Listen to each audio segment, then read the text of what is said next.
Nadjar.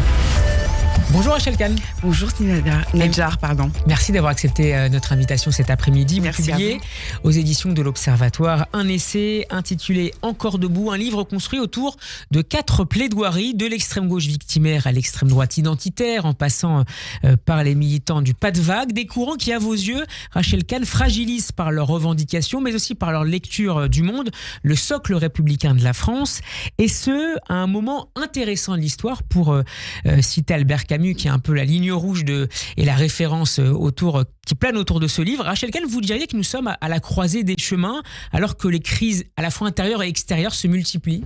Oui, absolument. En fait, c'est un livre qui s'est imposé à moi. C'est vrai que j'ai vécu un été...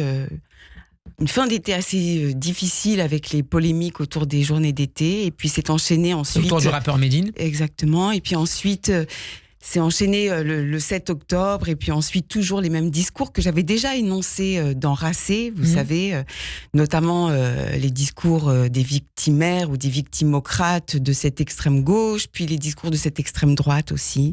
Et puis vous avez récupéré cette polémique. Absolument, absolument. Et en fait, je trouve que ça fait du bien en tant qu'auteur, alors que la liberté d'expression est entachée, de reprendre la plume, de continuer finalement le récit de Racé, pour dire à quel point finalement les discours des politiques ne sont peut-être pas à la hauteur de ce qui est en train de se passer à l'intérieur du pays et évidemment à l'extérieur. Le livre démarre avec Jacques Brel, mais je le disais, c'est Camus qui en est le fil rouge. En quoi le prix Nobel de littérature de 1957 est un guide pour vous en ces temps troublés? C'est un guide parce qu'il nous permet de ne pas tomber dans les extrêmes.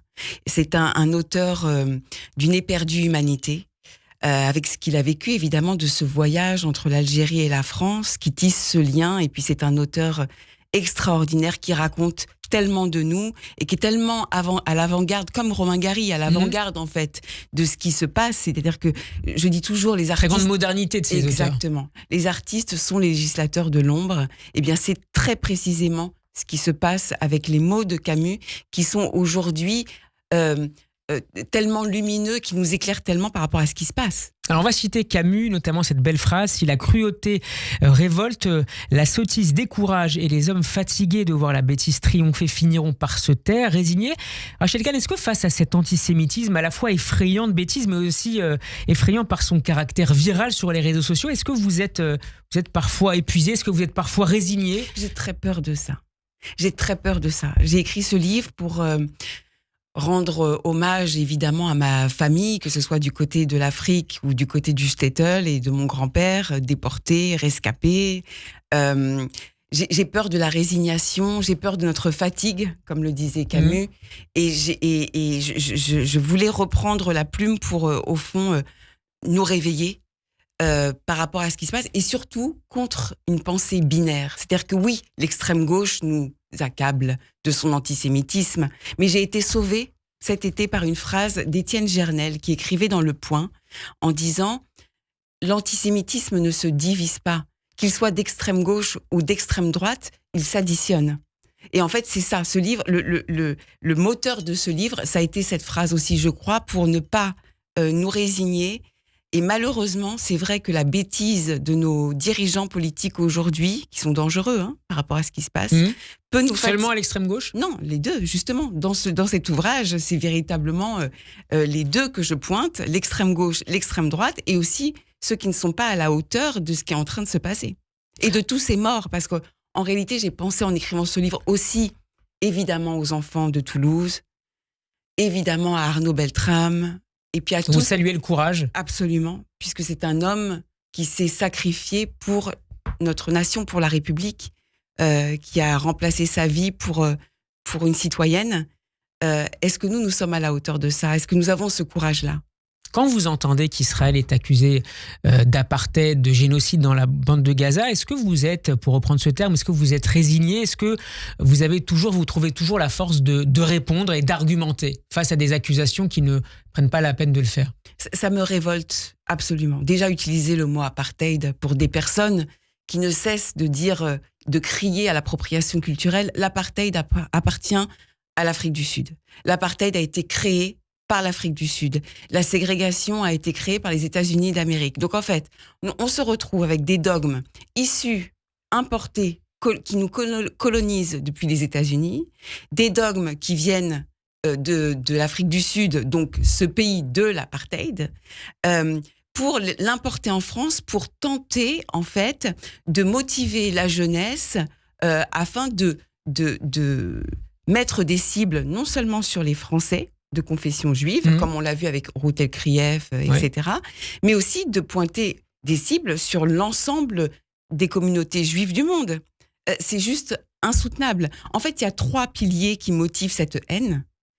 L'apartheid, le génocide, la colonisation. Et en fait, alors j'aime pas les appeler comme ça, mais le dogme woke, ou plutôt le dogme des victimocrates, qui ont des privilèges par rapport finalement à leur motif de discrimination, ouvre la porte à cette haine qui veut tuer notre État. Dans quelle mesure, Rachel Kahn, le conflit entre Israël et le Hamas depuis 6 mois est partiellement interprété en France au prisme de l'islamophobie, qui est l'un des autres combats portés par l'extrême gauche?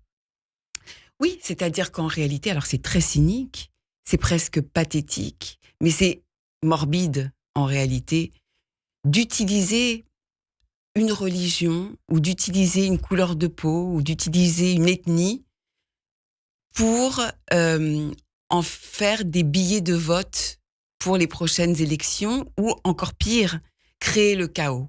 Parce que j'ai le sentiment que dans cette extrême gauche, finalement, c'est créer le chaos à tout prix. Après moi, le déluge, finalement, crie Jean-Luc Mélenchon. La victoire ne venant pas par les unes, on espère qu'elle viendra par le chaos dans la rue. Exactement. Et en tout cas, aujourd'hui, au moment présent, elle crée des fractures, notamment par rapport à notre devise républicaine, que ce soit la question de la liberté, puisqu'on n'ose plus parler, cette question d'égalité, et je précise, devant la loi, mais surtout cette question de fraternité, qui est entachée par ces relents victimaires et à tout prix, en fait, d'avoir le monopole des discriminations, le monopole ultime des discriminations aujourd'hui, puisque l'antisémitisme n'est plus à la mode, la lutte contre l'antisémitisme n'est plus à la mode, eh bien, c'est l'islamophobie. Et c'est ce que disait déjà Romain Gary dans Chien blanc. L'extrême gauche dont vous pointez donc la posture victimaire, le sectarisme, la déconstruction généralisée, quel danger revêt selon vous l'accusation de racisme systématique qui est portée contre la France, contre la République? Est-ce que vous y voyez une forme d'adjuvant, d'accélérateur des tensions ethniques à l'avenir? J'ai pensé en vous lisant à cette fameuse phrase dans une interview de l'ancien ministre de l'Intérieur Gérard Collomb qui disait « Aujourd'hui on vit côte à côte, je crains que demain on vit face à face ». Est-ce qu'on y est presque, Rachel Kahn? Non mais nous y sommes. Par rapport à tout ce qui se passe, par rapport à toutes les violences, on parle de violences urbaines, malheureusement elles ne sont pas urbaines dans le sens de l'urbanité, nous y sommes avec ce climat de défiance, ce climat de tension, ce climat de peur, donc nous y sommes, orchestrés par l'extrême gauche et l'extrême droite en tirent profit en réalité, et donc de leur colère finalement ils se nourrissent. Si on avait une république forte, debout et unie, il n'y aurait pas de place pour ce petit jeu délétère et morbide. Aujourd'hui, effectivement, tout est orchestré pour diviser, mais diviser pas simplement d'un point de vue ethnique et religieux, mais diviser aussi d'un point de vue générationnel, d'un point de vue de notre territoire. Enfin, à tous les niveaux, c'est créer la division. Donc, moi, je trouve que c'est une violation de notre République. Mais en tout cas, ce que je relève, c'est que nous n'avons pas su protéger cette République. En tout cas, on détourne le regard. On a des mots qui ne sont pas des mots assez puissants pour engranger une action véritable. Et par rapport à tout ça, je pense qu'il faut être absolument responsable et ne rien laisser passer. Mais vraiment, rien laisser passer sur les réseaux sociaux, ne rien laisser passer dans la rue. Pour qu'on retrouve cette unité et pour qu'on retrouve notre République. Quand on lit la plaidoirie de l'avocat de l'extrême droite dans le livre, on se dit, et ça perturbe, il faut bien le dire, que certaines de ces idées, celles de la lutte contre l'islamisme, contre le séparatisme, contre le laxisme, ne sont plus l'apanage du seul électorat de l'extrême droite. Ça a infusé le débat public de manière plus générale. Est-ce que l'arrivée au pouvoir de Marine Le Pen en 2027 n'est plus inenvisageable et peut-être et même probable, selon vous, Rachel Kahn? Je me refuse à le croire. J'espère vraiment qu'on saura retrouver le chemin de l'humanisme, de l'universalisme, de la République, mais de manière forte. En fait, ce que j'ai essayé de faire, et je me suis amusée malgré le climat, j'ai tenté de m'amuser en écrivant. C'est vrai, ces plaidoiries de l'extrême gauche et plaidoiries de l'extrême droite. Ils sont tout à fait crédibles d'ailleurs. Ah ben merci. Je me suis amusée parce que finalement, c'est tellement attendu et ça fait tellement le jeu de tout ce qui nous tue. Et les deux font le jeu du séparatisme. Et ce n'est pas parce que l'extrême gauche est aujourd'hui en pointe de la haine qu'il faut aller regarder l'extrême droite avec tout son passé et tout ce qu'on ne sait pas d'elle. Et en tout cas, tout ce qu'on ne sait pas et tout ce qu'on sait. C'est-à-dire que, bon, là, il y a les élections européennes qui vont arriver. Faut pas se contenter de la vitrine. Mais surtout retrouver le chemin de notre République.